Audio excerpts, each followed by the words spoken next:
Forms created by the wind, पवनों के द्वारा निर्मित स्थलाकृतियाँ। Land forms created by the wind, different topography, यानी कि ये जो है इसको आर्द्र टोपोग्राफी भी कहा जाता है। आर्द्र टोपोग्राफी यानी कि मरुस्थलीय स्थलाकृतियाँ भी इनको कह सकते हैं। प्रवाहित जल की तरह जो है धरातल पर जो हवाएं बहती हैं, वह हवाएं भी अपर्दन, परिवहन और निक्षेपण का कार्य करती हैं। अपर्दन यानी कि विभिन्न चट्टानी पदार्थों को कटाव, निक्षेपण एक स्थान से दूसरे स्थान पर जमा करना निक्षेपण कहलाता है, जिसमें सबसे अधिक स्थलाकृतियाँ जो हैं वो पवन के द्वारा निर्मित पाई जाती हैं। इनका जो विस्तार है वो क्षेत्र अर्धशुष्क तथा शुष्क मरुस्थलीय प्रदेशों में धरातल के 30% भाग के रूप में स्थित है। इनके अंतर्गत सारा मरुस्थल, कालारी मरुस्थल, एशियाई महाद्वीप के अरब, मंगोलिया तथा ऑस्ट्रेलिया के मरुस्थल आदि सम्मिलित है। इसके अलावा विश्व के अनेक भागों में पवन द्वारा निर्मित स्थलाकृतियाँ पाई जाती हैं। निम्न स्तर पर नम प्रदेशों में भी पवन अपर्दन और निक्षेपण का कार्य करती है। तो यानी कि जो है पवन द्वारा अपर्दनात्मक कार्य एरोसोनियल वर्क ऑफ विंड, वायु के द्वारा जो आकृतियाँ हैं land forms created by wind, इनमें वातगर्त जो होते हैं, यानी कि जब हवाएं चलती हैं रेतीले मरुस्थलीय प्रदेशों के अंतर्गत जब अपवहन की क्रिया होती है तो उसके द्वारा निर्मित जो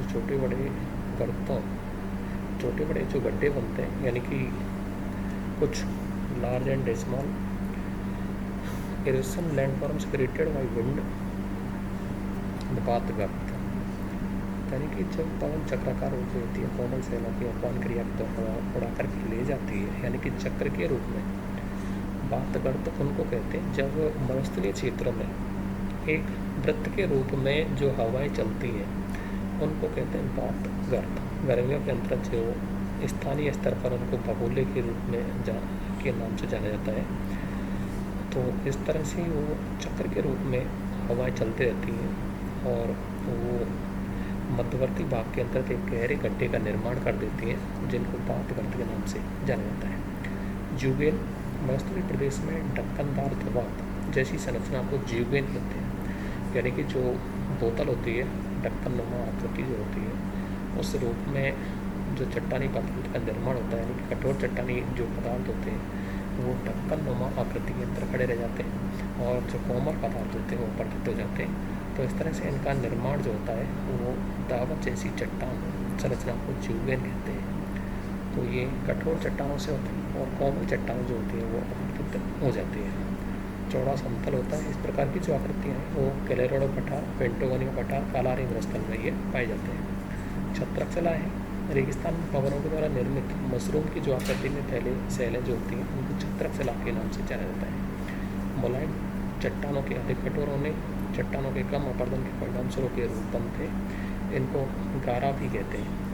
इन शैल वर्ग मरुस्थलीय प्रदेशों में अवशिष्ट शैल या ऊंचे टीले पाए जाते हैं, जिनको आच्छादन क्रिया के द्वारा निर्मित होते हैं और ये पवन अपर्दन क्रिया के द्वारा चिकना या गुंबदाकार आकृति में होते हैं। ये मरुस्थल के कोमल चट्टानों, कठोर चट्टानों के टीलों के अवशेष के रूप में जो होते हैं इन्हें इनसेल वर्ग के नाम से जाना जाता है। यानी कि मध्यवर्ती जो भाग होते हैं उन मध्यवर्ती भागों में ये कठोर टीलों के रूप में ये खड़े रह जाते हैं, जिनको इनसेल वर्ग के नाम से जाना जाता है। भूस्तंभ या डैमोइल्स, रेगिस्तानी क्षेत्र के अंदर जब कोमल चट्टाने के ऊपर कठोर चट्टानों के टुकड़े पाए जाते हैं तो कठोर चट्टानों के नीचे का हिस्सा बचा रह जाता है, बाकी हिस्सा अपरदित हो जाता है, जिससे स्तंभन नुमा संरचना का निर्माण होता है, जिसे भूस्तंभ या डोमल्स कहते हैं। यार्डान, इसकी रचना जो है ज्यूगेन के विपरीत होती है। कोमल तथा कठोर चट्टानों के स्तर लंबवत दिशा में मिलते हैं और जिससे पवन कठोर चट्टानों की अपेक्षा मुलायम शैलों को शीघ्र अपरदित करके ये उड़ा ले जाती हैं। इस प्रकार के कोमल शैलों को अपरदित होकर के उड़ जाने के कारण कठोर चट्टानों के भाग खड़े रहते हैं, इन्हें यार्डन कहते हैं। यह पवन की दिशा के समांतर रूप में पाए जाते हैं। इनकी जो ऊंचाई है वो 20 फीट से लेकर के 50 फीट तक होती है और चौड़ाई जो है वो 30 से लेकर के 130 फीट तक होती है। ये मुख्य रूप से पवन के आकर्षण से निर्मित होते हैं। ड्राई काउंटर शुष्क क्षेत्रों में शिलाखंडों के ऊपर पवन के द्वारा अवकर्षण से विभिन्न दिशाओं में खरोंच पड़ जाती है, जिससे शिलाखंड के टुकड़े पर तरह तरह की नक्काशी हो जाती है। इस तरह के जो शिलाखंड हैं वो चतुर्फलक आकृति के जाते हैं। ऐसे शिलाखंडों को ड्राई काउंटर कहते हैं। जालीदार शिला है। मरुस्थलीय प्रदेशों में जब चट्टानों का निर्माण कोमल तथा कठोर चट्टानों के मिलने से होता है तो पवन कोमल चट्टानों को उखाड़ ले जाते हैं, जिससे चट्टानों में बहुत से छिद्र हो जाते हैं, बहुत से छिद्रों का निर्माण हो जाता है और ये जाली नुमा दिखाई देने लगती है। इन्हीं चट्टानों को जालीदार शिला कहते हैं। तो इस तरह से यानी कि पवन निक्षेपित स्थलाकृतियाँ हैं, यानी कि depositional landforms created by the wind. पवन निक्षेपात्मक स्थलाकृतियाँ जिसमें बालू का स्तूप है। जब रेगिस्तानी भागों में पवन के द्वारा उड़ा करके लाए गए रेत के कणों का जमाव एक स्थान पर होता है तो उससे बालू का स्तूपों का निर्माण होता है। इसकी जो आकृति है हवा की दिशा, हवा के वेग, हवा के मार्ग के अवरोध पर निर्भर करती है और मुख्य रूप से बालू का स्तूप का निर्माण मरुस्थल में होता है। कलारी है, सारा है, थार है, ऐसे जो मरुस्थल है इनमें इनका निर्माण होता है। आकार के आधार पर जो बालू का स्तूप वो कई प्रकार के होते हैं। अनुप्रस्थ बालू का स्तूप, इनका निर्माण मरुस्थल क्षेत्रों में मंद पवनों के प्रभाव में होता है और ये प्रचलित दिशा के संपूर्ण की स्थिति पर निर्मित होते हैं। अनुदैर्ध्य समांतर बालू का स्तूप है जो कि बालू के पवन की दिशा के समांतर निर्मित होते हैं। इनकी जो लंबाई सैकड़ों किलोमीटर तक होती है और एक ही दिशा में पवन प्रवाहित होने वाले इस प्रकार के स्तूपों का निर्माण होता है। इस प्रकार के स्तूपों को सिद्ध कहते हैं, जिसका अर्थ है तलवार की समान होता है। इस तरह से बरखान है। पवन द्वारा निर्मित अर्धचंद्राकार स्तूपों को बरखान कहते हैं और ये पवन की अनुप्रस्थ दिशा में स्थित होते हैं। इनके दोनों छोर सींग की भांति पवन के समांतर दिखाई देते हैं। परिवलिक बालू का स्तूप है। ये बालू का स्तूप बरखान की तुलना में अधिक लंबे होता है। इनका निर्माण आंशिक रूप से स्थायी रेतीले भाग में होता है। लूनेट स्तूप, इस प्रकार के स्तूपों का निर्माण किसी झील या लैगून के पवनमुखी भागों में होता है।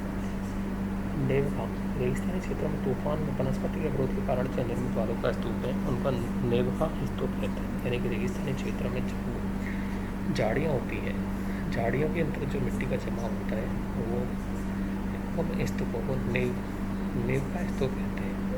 पीडमॉन्ट्स and fatty plains place deflation holes and cave and mushrooms table and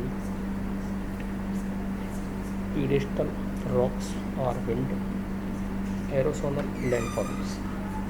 Various types of sand dunes, lakes, branches, parabolic dunes, sheep, loftudan and tangential dune and deposital landforms of wind. It's your gently inland rock floors close to the mountains of the airport with or without then covered divers is called piedmonts. Such rock floors from through the erosion of mountain from throws in combination of lateral erosion by the stream and sheet flooding, यानी कि जो सतही अपर्दन है और सतही अपर्दन के कारण इनका निर्माण होता है।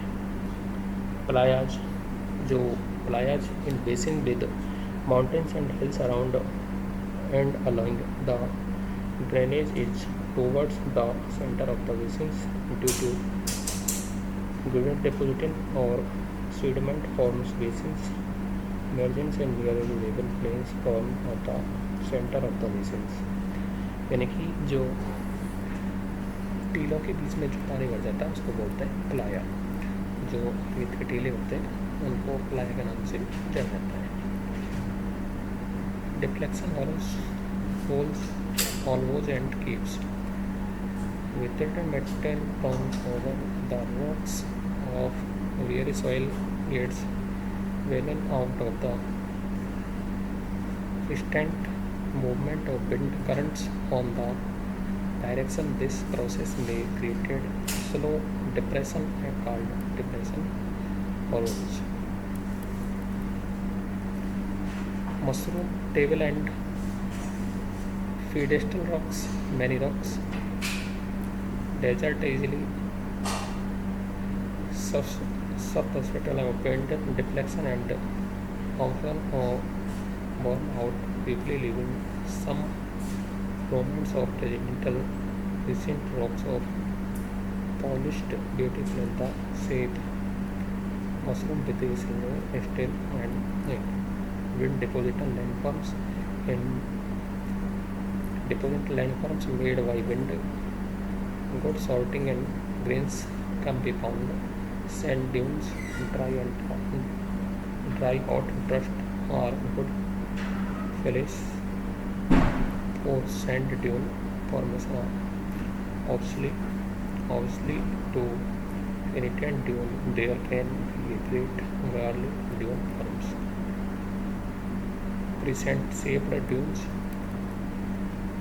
parabolic dunes, sail और लॉन्ग एटिकल ड्यून्स। इस तरह से ये जो है ये निक्षेपात्मक स्थलाकृति है डिपोजिटल लैंडफॉर्म्स, जो कि हवा के द्वारा जो पदार्थ उड़ करके आते हैं उनके जमाव से इन स्थलाकृतियों का निर्माण होता है। तो इस तरह से भिन्न भिन्न प्रकार की स्थलाकृतियों का निर्माण होता है।